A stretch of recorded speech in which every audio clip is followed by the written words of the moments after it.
Hello everyone. It's a fantastic thing to be here in the Codebar Festival. I think Codebar are doing an incredible job of increasing inclusion in tech, and that's a wonderful thing. So it's great to be part of this. And I'm going to be speaking about making friends with imposter syndrome. So my name is Ismael Velasco. I am a Mexican cosmopolite living in Wales in the UK. I am a PHP developer and a NASA space program engineer. Only one is true. And sometimes it feels like neither is true, to be fair. And I suppose that's what we're talking about today, imposter syndrome. Before being a developer, I consulted in the fields of resilience, motivation, and behavior change. And I had some fantastic experiences. I worked with former child soldiers in Sierra Leone and suicide prevention in Greenland and sort of young people in Harlem and in London, Somali women in Bristol. So I had these wonderful experiences that really taught me a lot and made me think a lot about issues like imposter syndrome and related mental well-being and resilience issues. And it was actually really good that I had that experience and that I did well in that previous life. I mean, it's still part of my life, but in that previous chapter, I suppose. Because when I started learning to program and I became a full-time developer, I remember after having two not so good sprints at work, one after another, and they weren't terrible, but they weren't so good. And I realized that if I had not had some previous experience with good positive feedback around my research and my work, I would have been absolutely 100% convinced, without a doubt, that I was an absolute idiot and that programming was not for me, it was for everybody else, and I definitely did not have the brain for it. And in fact, I didn't have the brain for anything. I was basically just incapable of thought. That would have been my serious conclusion. Maybe the last sentence was a bit exaggerated, but all the others was what I would absolutely undoubtedly have believed of myself after those two sprints, had I not worked in resilience and had some toolkits, I suppose, to draw on. And had I not had that previous feedback that told me, actually, I haven't always been an idiot, so I may not be an idiot here either. I just need to learn. You can find me on Twitter at @DevOnAJourney. Quite recently in January, I joined the community in earnest, and I opened a Twitter account and started having conversation with the dev community.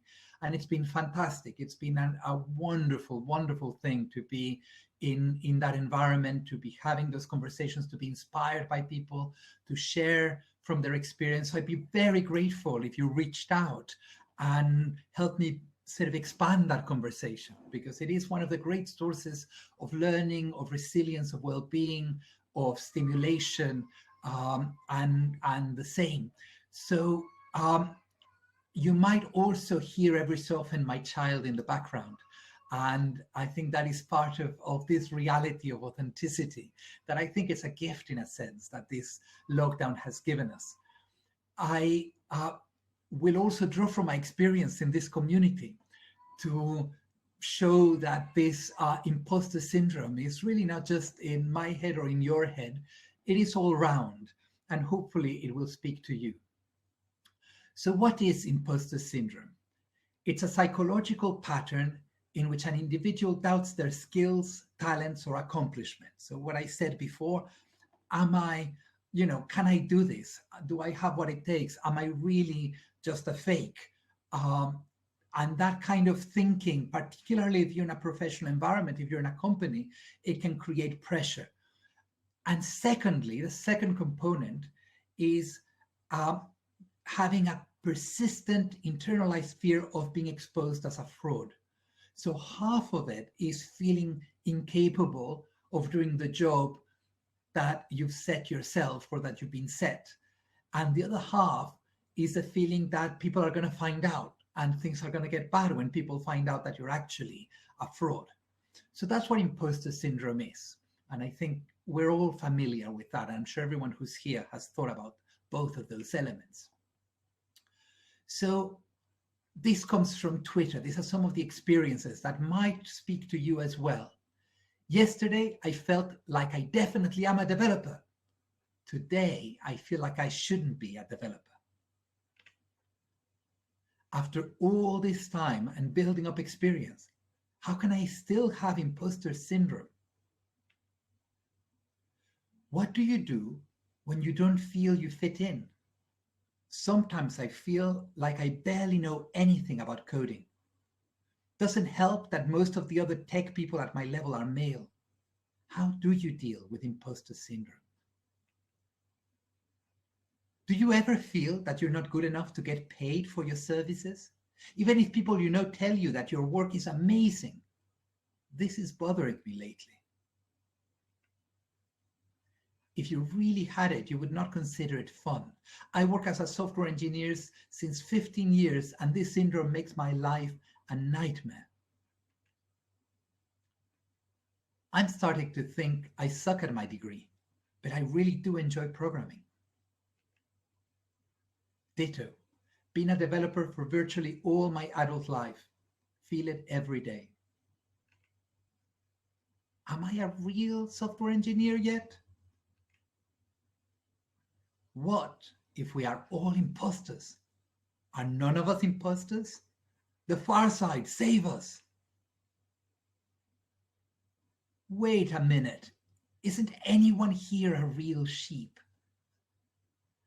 I think the lesson that comes from some of these messages is that imposter syndrome is not just something that happens to beginners. It is not just something that happens when you don't know what you're doing. It's something that visits you again and again throughout your career. It might visit you weekly or daily if you're in a bad place, or it might visit you a few times a year, or maybe, once every few years. But everyone gets it. And in fact, it is often associated with people who are high achieving, because the more you know what you don't know.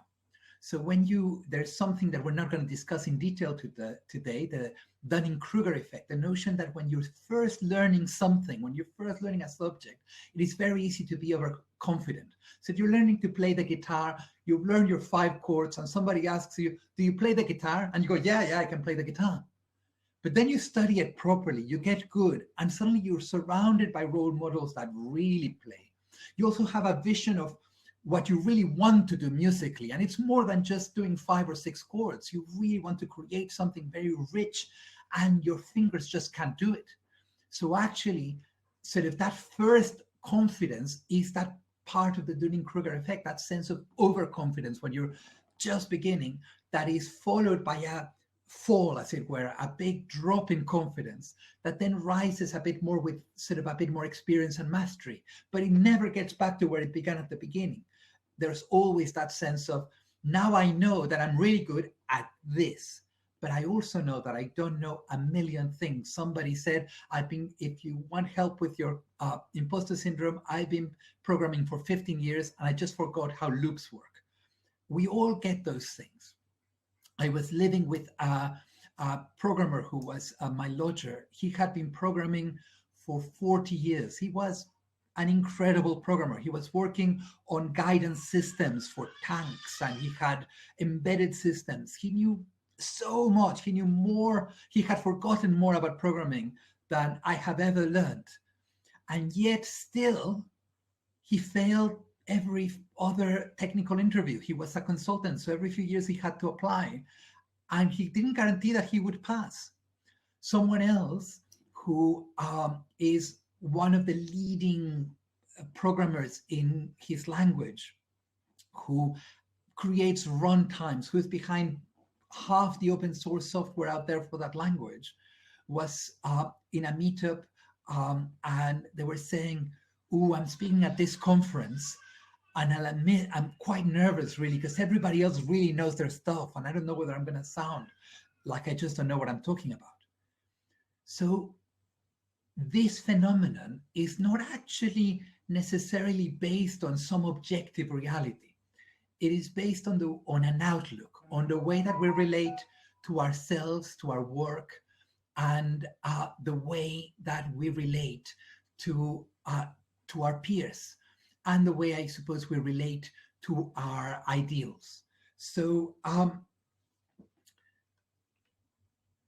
what is the research evidence? In this talk, I'm not just going to discuss sort of what it is, but I'm going to try and bring us into some of the evidence-based and psychological theories behind this that might give us some practical tools to address this and to relate to this, to reshape the way we relate to imposter syndrome and develop strategies to make it work for us or escape its grip when it is inhibiting us exceedingly.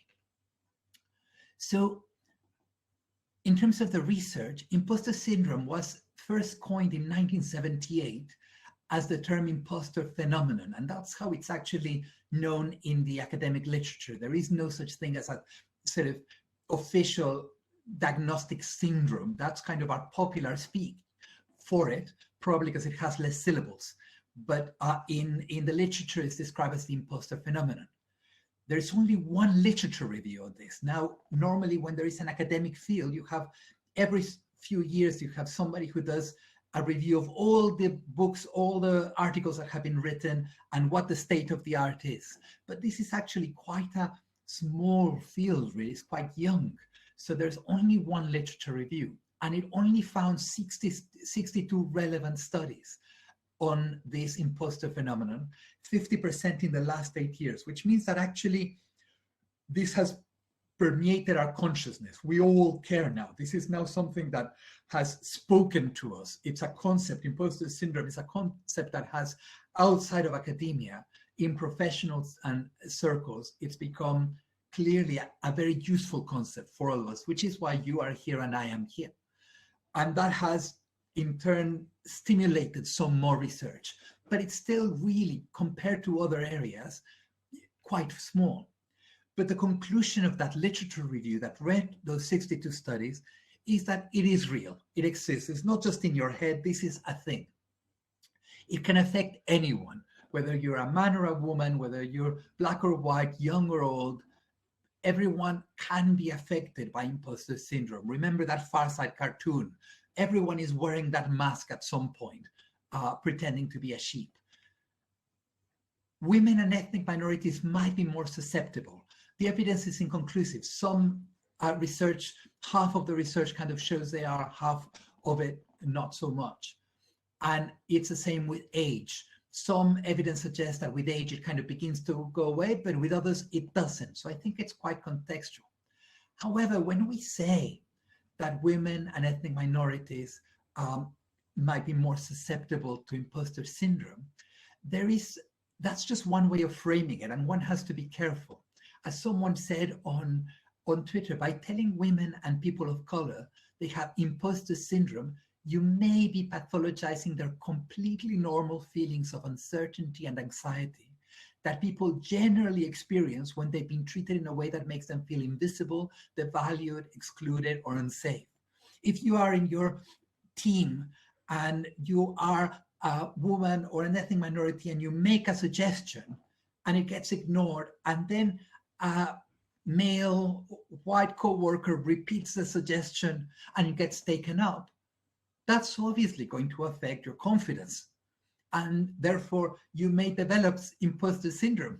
And it doesn't mean that it's irrational or it's pathological. It's also systemic. It's also part of the messaging that you're receiving. I won't go deeply into what influences all of these things, but it's just a way of saying that how we feel, and likewise that might be if you're a career changer, or if you didn't go through a degree route, or whatever things sort of make you unconventional in terms of what the norm is, or maybe you are socially anxious, whatever it is that affects this element, it is not just you. It is also very much affected by the way the team communicates, the culture of your company. If you have a blame culture, you are far more likely to experience imposter syndrome than if you're lucky enough to be in a company that has a blame-free culture, a learning culture.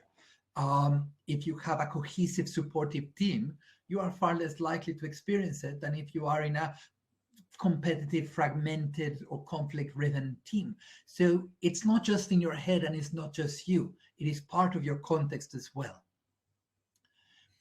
I'm going to bring 3 helpful concepts from psychology that I think might give us tools and frames that help us navigate this human experience with greater flow and grace. The first is a concept of psychological concept at the theory of self-efficacy by Bandura, which is essentially self-efficacy is our belief that we have what it takes to complete a task. I'll cover all of them. The second one is social comparison. So this is what I'm going to suggest are going beyond the narrow and small literature on imposter syndrome or imposter phenomenon specifically. I think there are 3 psychological concepts that really underpin the experience in my view. One is this self-efficacy, how it's your feeling of competence. The second one is your social comparison. It's not just how do I feel in relation to the task, it's also how do I feel in relation to my peers or my reference group. And the third is anticipatory anxiety, is the fear of being exposed, getting it wrong, dropping the plates. Those 3 concepts in social psychology are things that you can explore further if you want, because I think those are the 3 core components of imposter syndrome. Having low self-efficacy, a low sense that you can achieve what you're setting out to do, having an unhealthy approach to social comparison, and experiencing anticipatory anxiety about the future. So let's dig deeper into this. Self-efficacy is actually nothing more and nothing less than your confidence in your ability to perform a task.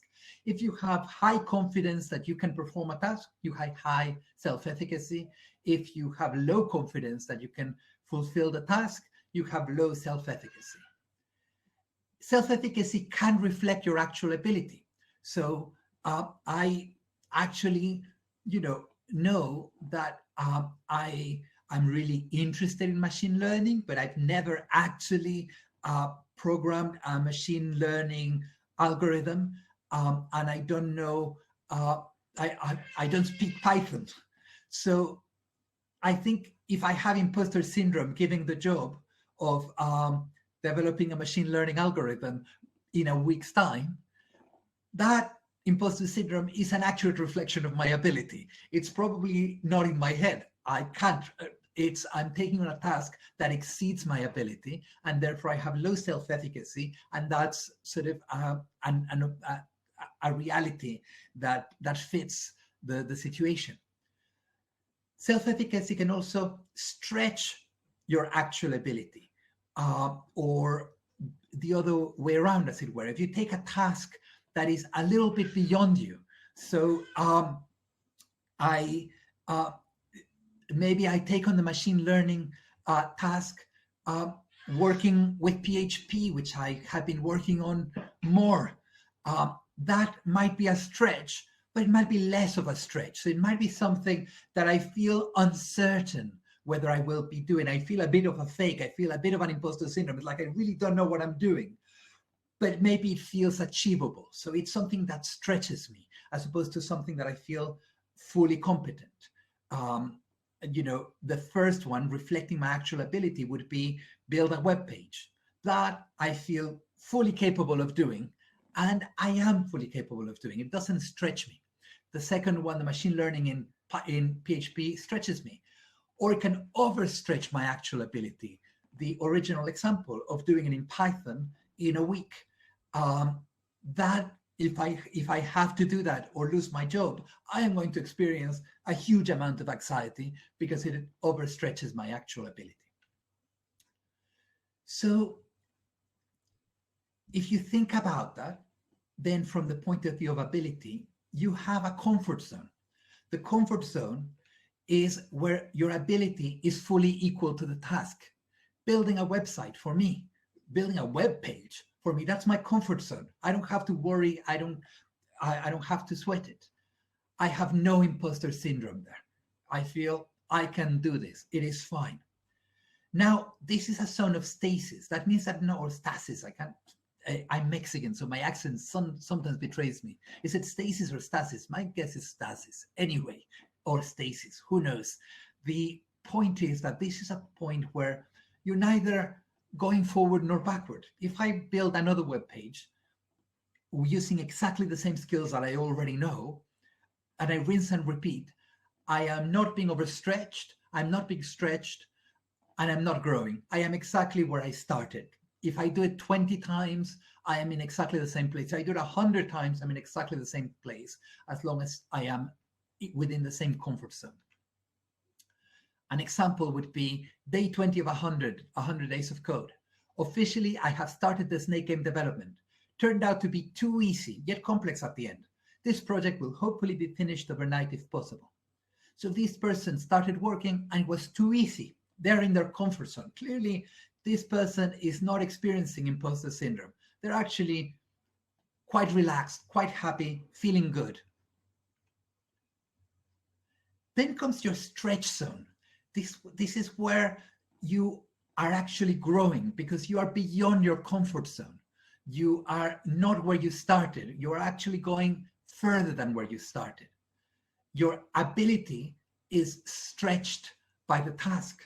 So here, you will have moderate imposter syndrome. You will have moderate self-efficacy. You'll feel, I think I can get this done, but I'm not really sure. I might not make it, but I think I can.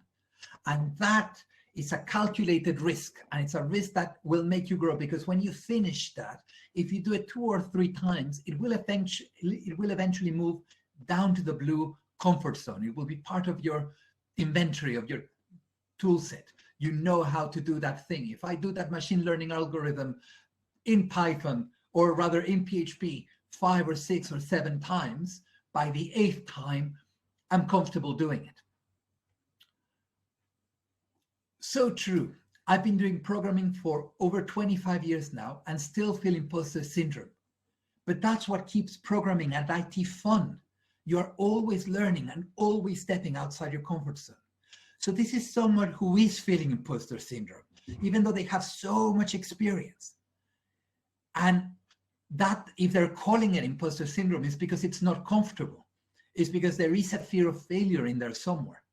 But it's still fun. It is uncomfortable outside of his comfort zone, but within his zone of learning. This is actually quite positive. He is in his stretch zone. That's quite a healthy imposter syndrome to have. And then you get into your overstretch zone. That's not fun. That is where you begin to panic. Here, your ability is overstretched by a task. You are taking on something that exceeds your ability to deliver. And that is very uncomfortable. That can actually paralyze you. That can give you anxiety. That can depress you. That can give you fear. If you've got to also deliver to others, if there is an accountability element to it, then that becomes even more acute. So here, you actually experience severe imposter syndrome. That's not nice. That's not productive. That's scary. I've been spiraling this week, falling back into every habit I know doesn't serve me. Anxiety and imposter syndrome have been thoroughly dragging my ass. But I hope the next few days provides the clarity I need to regroup. I suspect most of us have been there, and it is horrible. It is really, really, really horrible. That's not just sort of not fun. That is dysfunctional. That is unhealthy. That is not a nice place to be. That is a risky place to be. Now, if we go back to self-efficacy, remember that self-efficacy is not actually tied to ability. So you could be feeling these 3 levels of imposter syndrome regardless of your actual ability. So for instance, that sort of learner who took on the snake game said it turns out that the snake game was actually quite easy. So it sounds like they set out thinking was actually harder potentially. So they probably began feeling moderate imposter syndrome, even though their ability was actually such that they didn't need to feel any imposter syndrome. It was in their comfort zone. So likewise, you might be feeling, because of comparing yourself to your team, for example, or because of it's an unfamiliar task, the first time you've been asked to present something, or to train someone, or to take on a new program, or life is going on around your house, in your family that's very stressful. Whatever it is, it might be that there's a task that you're actually really capable of doing. But that's not what you believe. Your self-efficacy is dissociated from your ability, and you actually feel that it's impossible, that you are absolutely going to fail, and you're going to feel severe imposter syndrome. Now you can imagine that if you are feeling severe imposter syndrome, then you're going to have an avoidance relationship to that task that you're actually really capable of doing. And you'll never discover that you're really capable of doing it, because your severe imposter syndrome will give you fear and anxiety. You'll feel like that person who mentioned how, they were sort of being dragged by it. So it becomes a self-fulfilling prophecy in that respect. You fail and you prove yourself to be the imposter you feared, even though actually your ability was in excess of the task. Vice versa, if you're in the early stage of the Dunning-Kruger curve, then actually maybe you begin with no imposter syndrome. You go, I got this. I know how to program. Like the person saying, yesterday I knew I could be a developer. So you're that person and you're fully confident. You know what you're doing. And then you take on a task that actually you thought was easy, and then it becomes hard, and then it becomes impossible.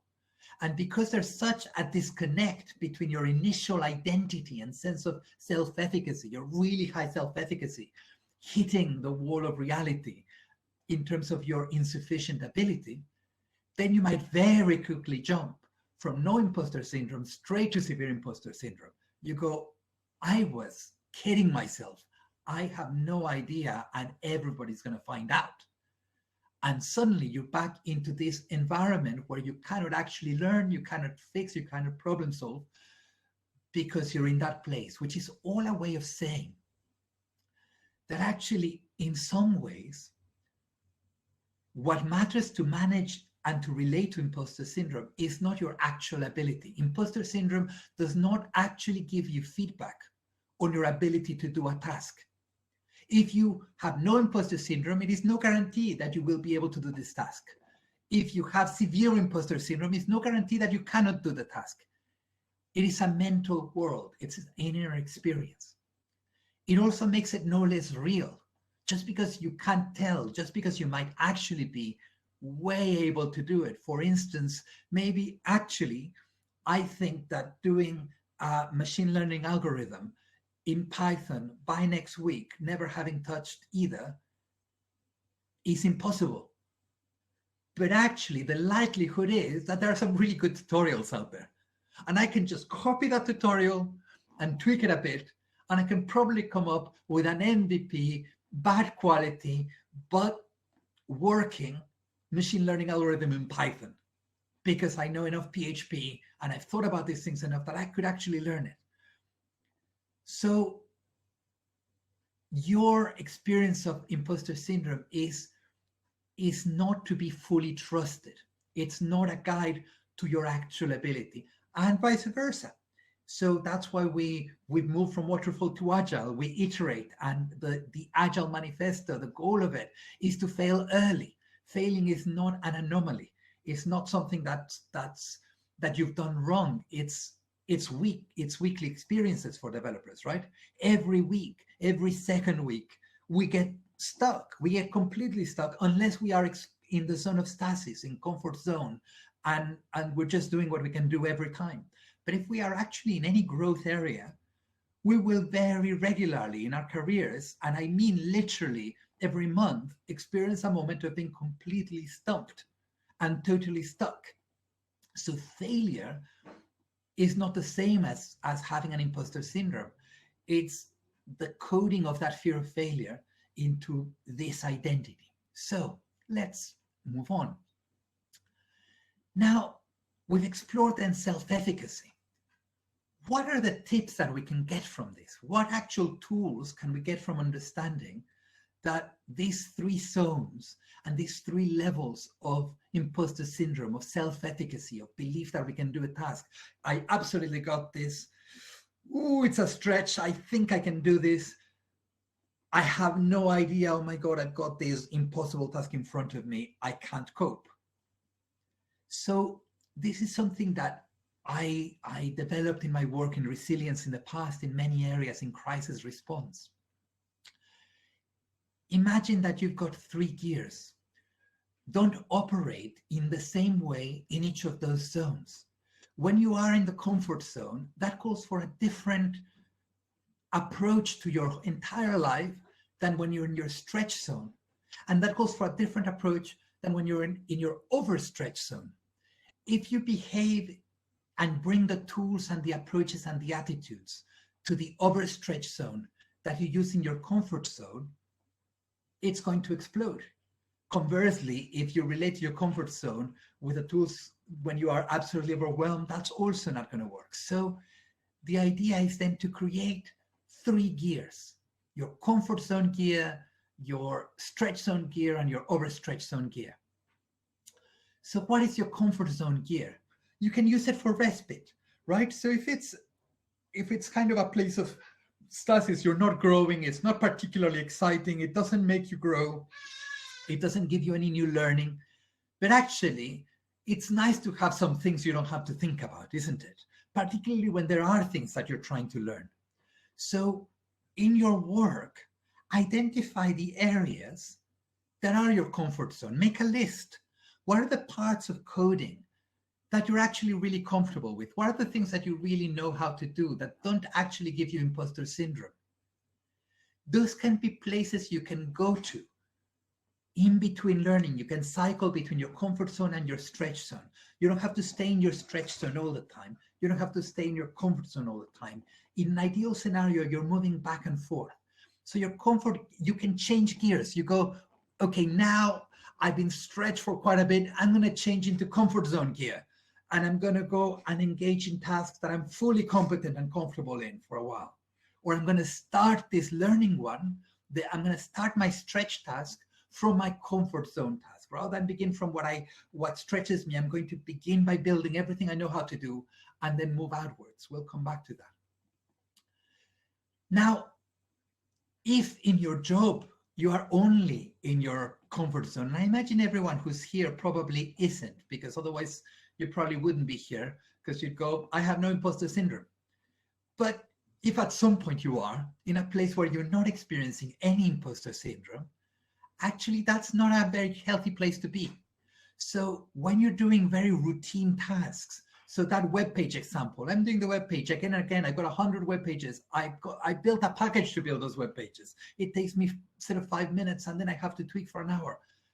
Actually, what would be stretch opportunities?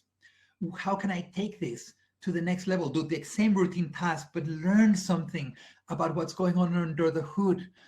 Learn some new element around it. Automate it in some way. How can I stretch my comfort zone? What are the opportunities in my comfort zone tasks to stretch? How can I use my comfort zone to move up gears?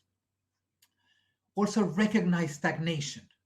So if you stay in your comfort zone too long, you start to stagnate and you start to become de-skilled. If all I do is build that web page for 3 years, it's going to be hard to move jobs, because the field keeps growing and keeps moving. And if I can't keep growing and keep moving, I will stagnate. So you can recognize when you've been in your comfort zone too long and then pursue a change of gears toward your stretch zone gear. Now, in the stretch zone gear, this is not a respite task. This is a task that requires a huge amount of attention. And it's a task that you are a little bit anxious about. You have an element of imposter syndrome. That's how you know it's a stretch zone gear. This is a really interesting thing, because it's not about your ability. It's about your self-efficacy. It's about your self-confidence. even if you have all the ability and it's actually going to turn out to be a really easy task, you don't know this at this point. At this point, you're taking on a task that makes you uncomfortable, that makes you nervous, that makes you anxious. Therefore, you are in your stretch zone, regardless of whether it actually turns out to be really easy or much harder. Psychologically, this is your stretch zone. So you have to recognize that. You go, oh, I'm in my stretch zone. I've not done this before, and I'm feeling a little bit anxious about this. So one tool that obviously it's ABC of debugging, this is what we do as programmers, is break the task that's making you a little bit anxious into smaller tasks. Proceed from the known to the unknown. I'm missing an N there. I must be an imposter here. So in other words, start from your comfort zone. If you break down the task that is a bit of a stretch, identify which bits of that task belong to your comfort zone and which bits belong to your stretch zone. And begin from your comfort zone, because that allows you to build, it allows you to progress, it builds your confidence, and it opens up the space. So it's not just breaking into smaller tasks, it's also going in that direction. Secondly, look after your health. Self-efficacy is hugely affected by your emotional and your physical state. So actually, if you haven't slept, if you have eaten poorly, you are much more likely to experience negative imposter syndrome. So when you know that you're about to be in a stretch task, you know you move into stretch zone gear. Stretch zone gear is, I'm taking on a new task that is a bit sort of stretchy, a bit scary.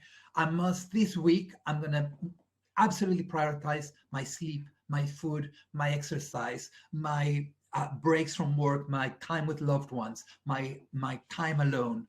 Look after your health, because that will actually help you technically. And get help if you're stuck. So overstretch can get into overstretch very easily if it becomes unfruitful. There is a point of diminishing return. There is a point at which more effort gets you more progress or more insight. And there's a point at which more effort gets you less progress and less insight. And there's finally a point at which more effort gets you more paralysis, more anxiety, more fear. So before you get to that point, recognize when you are stuck. And time boxing is a very good technique. Say, this is how long I will persevere at a problem before asking for help. This is particularly important if you're a junior dev, for example. You often feel like you don't want to pester the people around you, or maybe you ask help too quickly. The idea is to go, what is reasonable? It's reasonable for me to spend, if I've got a week to spend on this task and I get completely stuck, it's reasonable for me to spend maybe 4 hours or maybe 6 hours on this problem. But if after 6 hours I am equally stuck, if I don't resolve it, the rest of the task is going to pile up and I'm going to go into the red zone. I'm going to go into the overstretch zone, and it's going to be even harder to communicate. So right now, it's easier to ask for help. Do it. And recognize overstretch. Know when stretch is leaning into overstretch. Know when productive anxiety is becoming unproductive anxiety, because prevention is better than cure. We'll go into that again later. But then imagine you missed that, and suddenly you are in overstretch zone. You actually feel this task is beyond you. Your boss shouted at you. A code review came back for the 5th time. Your ticket that went into production got rolled back again. And now you feel like a fraud. And now, all of those previous tips don't really work for you. Breaking down the task, you've already broken down the task. And now it's breaking down your mind. You've already asked for help a bit. And actually, you now know that you're going to fail and that this is your job and everybody else is busy and this is going to be terrible. You recognize, I'm in overstretch zone gear. In this gear, I need to operate differently. I don't have to, my focus here has to be to move back. That's my only goal. My goal when I'm in overstretch is not to complete the task. That's not my goal. My goal in overstretched is to go back down into the stretch zone. That's my goal, because until I get that, I cannot get anything else done. So it's my single simplified focus. Reverse. That's what this gear is about. This gear is entirely about reverse. So when you find yourself in the overstretched zone, park the actual problem that has brought you there. Park the code and focus on your mental well-being so that you can get back to a stretch zone, increase your locus of control, your sense that you can move back. Communicate. One of the most normal and most harmful things that happens in overstretched zone is your ability to communicate diminishes. So you become isolated and it's much harder. So wait it out, and the moment you have a chance to communicate. It might be that you first have to communicate to someone who's not related to your work at all. It might be a friend, it might be a relative, it might be Samaritans, it might be Shout, which is a fantastic text-based mental health service there. Don't sort of knock them. Just it's the emotional equivalent of rubber ducking. In programming, we use rubber ducking as a problem-solving technique where you talk to the rubber duck, and by the time you've explained it to the rubber duck, you've actually come up with a solution. Actually, emotionally, it's a similar thing. If you can talk about your acute anxiety to anybody, that's actually going to buy you cognitive space, which will allow you to act. Because when you're in that panic mode, it's very hard to act. Therefore, it's very hard to problem solve. Get help. So don't just communicate. Once you've communicated, once you're beginning to calm down, get help with the problem that is scaring you. Be transparent, be courageous. Even if you're going to be exposed as a fraud, let's face it, if you're going to be exposed as a fraud because you couldn't do it, you might as well be exposed as a fraud before delivery time, right? So instead of waiting to be exposed by your failure to deliver, expose yourself as a fraud by asking for help. Because this will pass and help will come, and you will be less of a fraud after you've had help, because you will have learned, and you will be back. The moment you've got help, you'll be back in the stretch zone. Take a break. When you are in overstretched zone, that is not your problem-solving space. That's not, if you if you use all your problem-solving tricks for programming when you're in a overstretched zone, it's not going to work. So stop and do the previous three. And trust in time. It helps to remember that this is not the first time that you've been absolutely anxious. It's not the first time that you've been on the point of failure. It's not even the first time that you have actually completely failed. But somehow, time passed and you weren't there any longer. You had moved on. And then it happened again. And then you weren't there and it moved on. And these too shall pass. That's actually a fact. There is no way that you will spend the next 10 years stuck in this problem, in this company, with this team, feeling like a fake. In fact, if you're exposed as a fake, that's probably going to liberate you. And in a few weeks' time, you'll feel better. Or if worst case scenario, you lose your job, you find a new one eventually. You change careers, you end up in Mexico backpacking. Whatever it is that happens, life happens. So trust in time. And you don't have to know how to get out. You just have to know that you will get out. And again, much more than before, look after your health. Finally, focus on what you can control. Another typo. I really can't control this typo right now. I wish I could change this typo. You are all looking at the typo and thinking, what an imposter. How can he be talking to us about imposter syndrome? He can't even spell. What does he know? And I can't control it because I can't edit it and present at the same time. And now I'm going to panic and explode. But no, I'm going to focus on what I can control, which is the forward button. Ha! That's it. I'm back. You see, I have nothing to fear. In Hitchhiker's Guide to the Galaxy, Safford Beaverbrook had a set of danger glasses. Whenever danger came, they fogged over and he was fine. That's what I've just done. So the next concept is social comparison. Imposter syndrome is not just about our self-efficacy. It's not just about how we feel about our ability to complete a task. It is also how we feel about our peers. It is also how we feel in relation to our peers. We feel that everyone else knows and we don't. We feel that we are surrounded by experts and we are complete amateurs. We feel that everybody else is faster, better, more reliable, and therefore our job, surely by pure logic, must be in danger because we just can't compete. And it's just a matter of time. So what is social comparison? Social comparison is evaluating our own abilities by comparing ourselves to others. That's simple.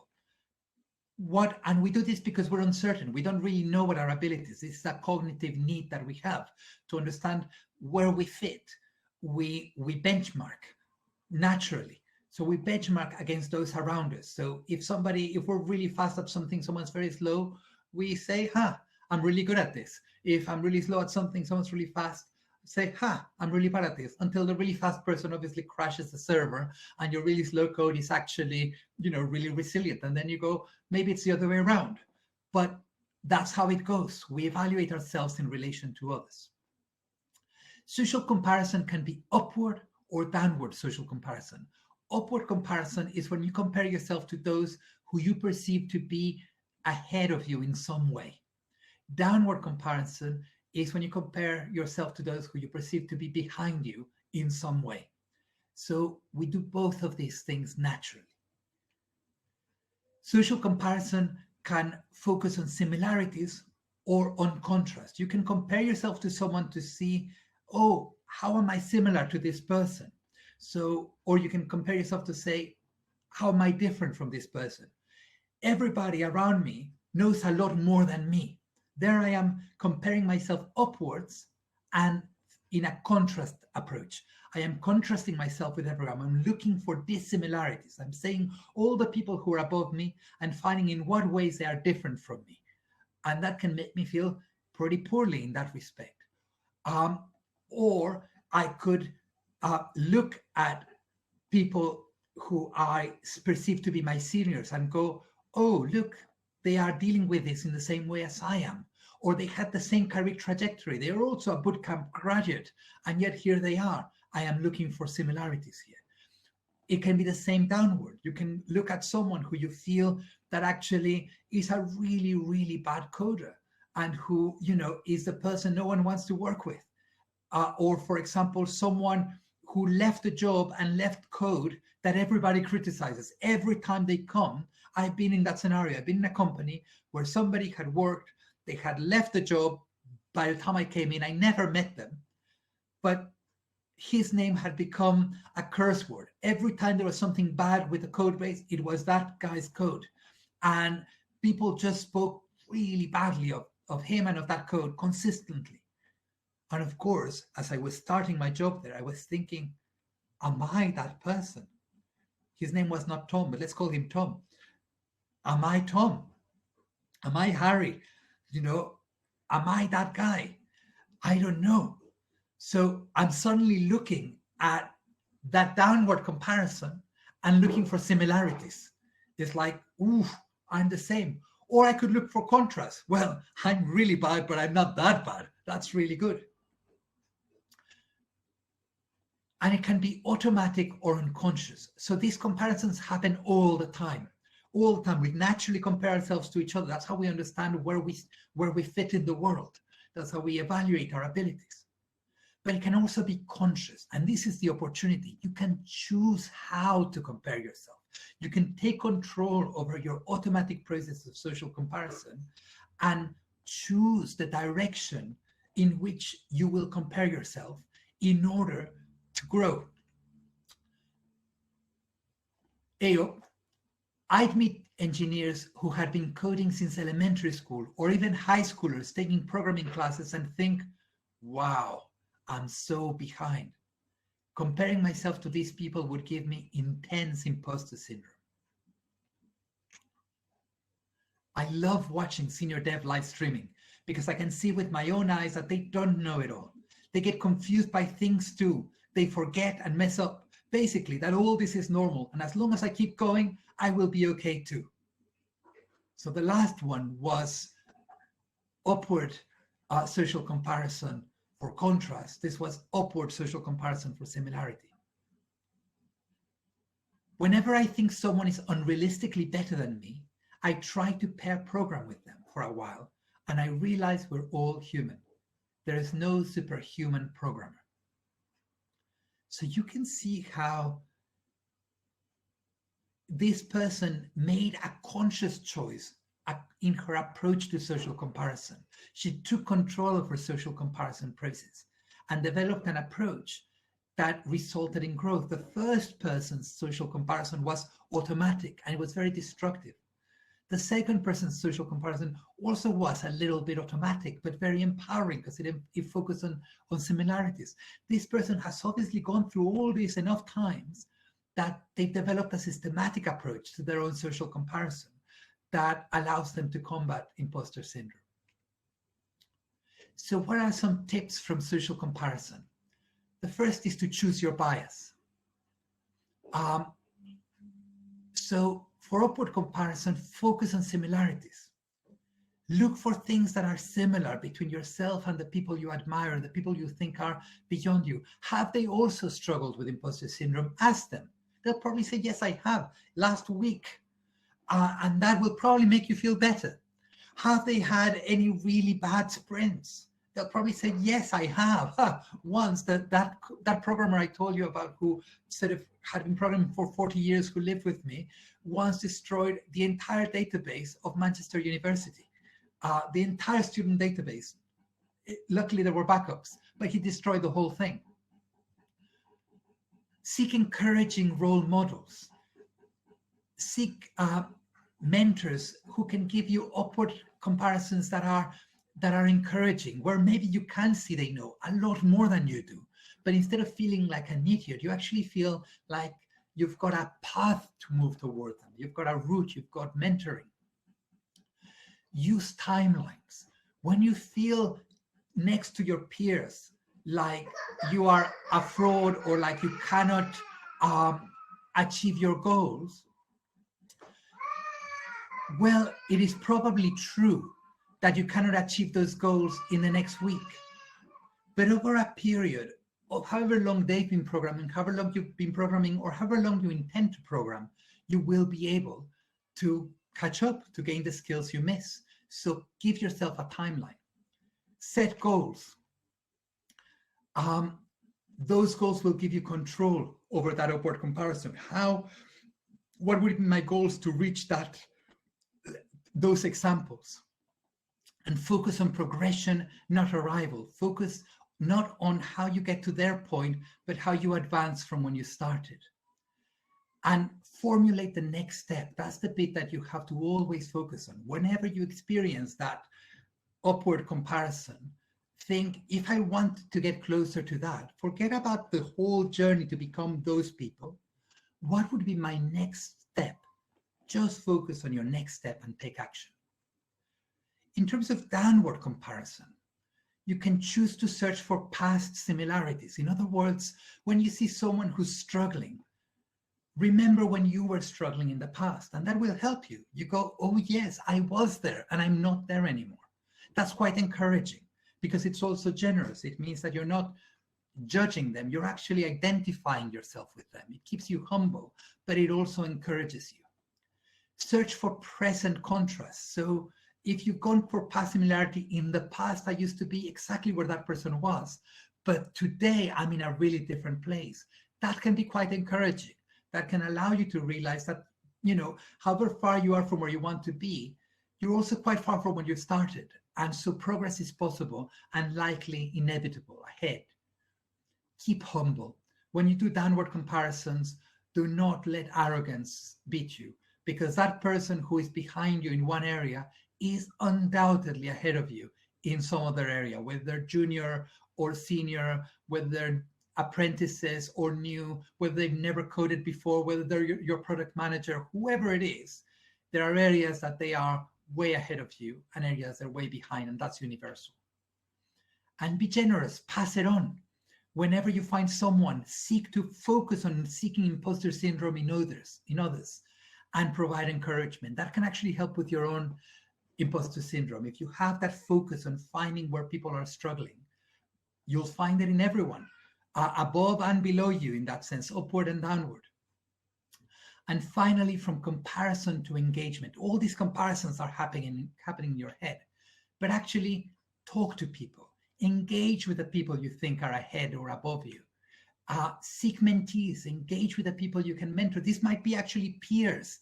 There might be mentors who are your peers because they'll be ahead of you in some area and behind you in others. Mentorship doesn't have to be format. It can just be a way of learning from each other. Ask questions. When you're stuck, when you're afraid, when you don't know, ask questions. Have you also experienced imposter syndrome? What scares you? What strengthens you? How do you cope when you feel like I'm feeling? Speak your fears, be transparent, create authenticity around you, and celebrate progress. Don't only dwell on what you cannot do. Mark every time that you do move forward. And finally, anticipatory anxiety. And I realize my time is close to the end, so I will move a little faster. Anticipatory anxiety is experiencing anxiety by thinking about a future event or situation. You think about what will happen when people find out that you're a fake, when your code breaks, all of those things you experience before they happen. It can range from mild and functional. It's healthy to be a little bit worried about it. It makes you double check your code. It makes you careful.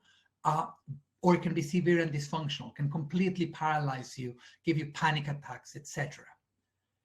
I have been waiting for 4 years for Google to realize they made a mistake. Then last year, they gave me another title. This is a fantastic Google engineer who's been anticipating for 4 years that Google is going to find out they made a mistake with her. But last year, they promoted her. So this anticipatory anxiety affects anyone. Tips: recharge. Prevention is better than cure. Get to know your triggers of anxiety. Apply design thinking. So shape your work life, shape your day-to-day, shape your environment in ways that minimize your exposure to those triggers. Have an early warning system. When you begin to feel a little bit of those anxieties, move gears quickly, change gears. Furnish your mind palace. Think of all the things that make you happy. Make a list of all the things that strengthen you, all the things that calm you, all the things, write them all down. And then whenever you're in a moment of acute anxiety, go through that list and do as many of those as you can in your current state. That is your mind palace. It's this inventory of things. It might be listening to music, going for a walk, sleeping, eating well, whatever it is. Make a really long list. And when you're stuck, go through that list and see how many you can do. Use a gear stick again between mild anxiety, where you can use it as feedback. Oh, I'm getting anxious, early warning system.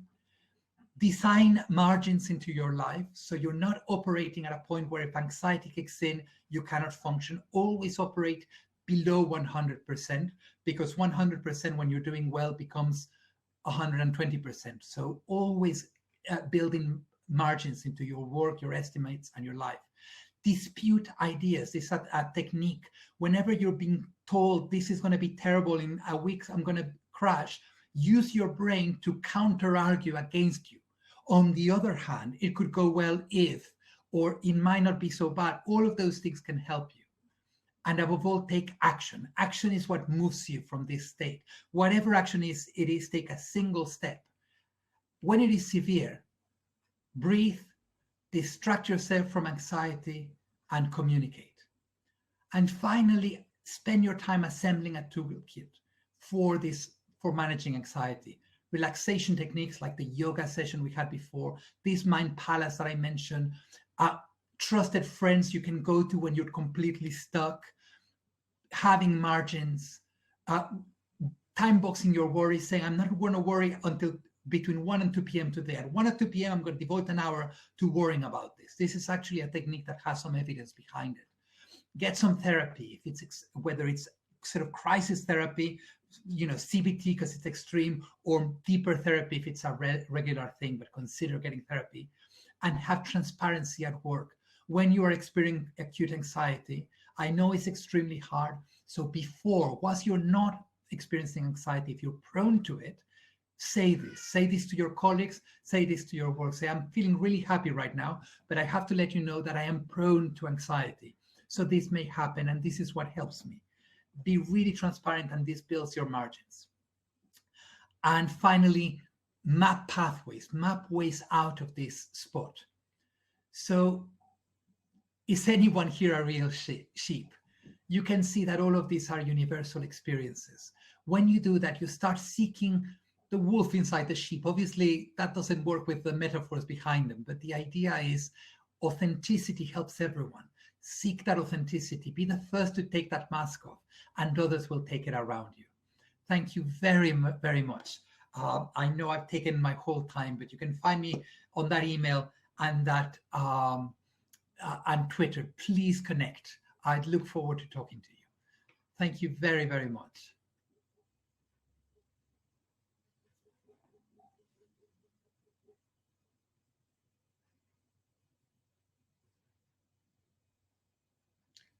And I'm looking at some of the comments, and yes, there will be some slides available. Oh, I should stop. Have I stopped sharing my screen? Stop sharing, yes. I think sort of if the facilitator wants to join, they can. Otherwise, I'm very happy to stay here and just look through some of the comments.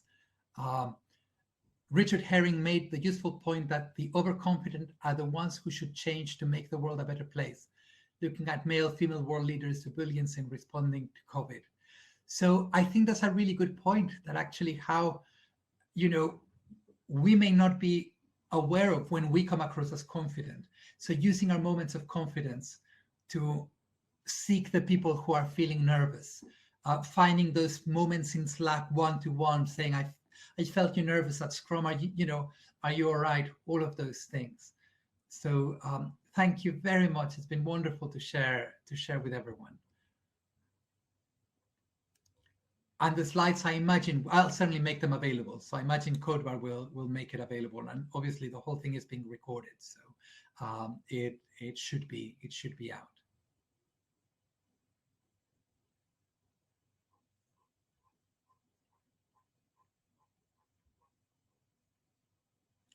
Thank you, Laura, for sharing that. Yes. And as I say, those conversations on Twitter would be really, link to me, and I'll absolutely connect with you and engage with you. Because it's amazing. You saw how powerful those Twitter messages were in this presentation. They were to me. So I think our exchanges just between us in that Twitter sphere that can be so toxic in other environments, I find that for me, the only people I follow are people who add something to my thread, and it's a fantastic space to be in. So please join it and make it better. So I think if there's no one else coming, I guess I'll leave the stream for the next session. Thank you very much, and goodbye.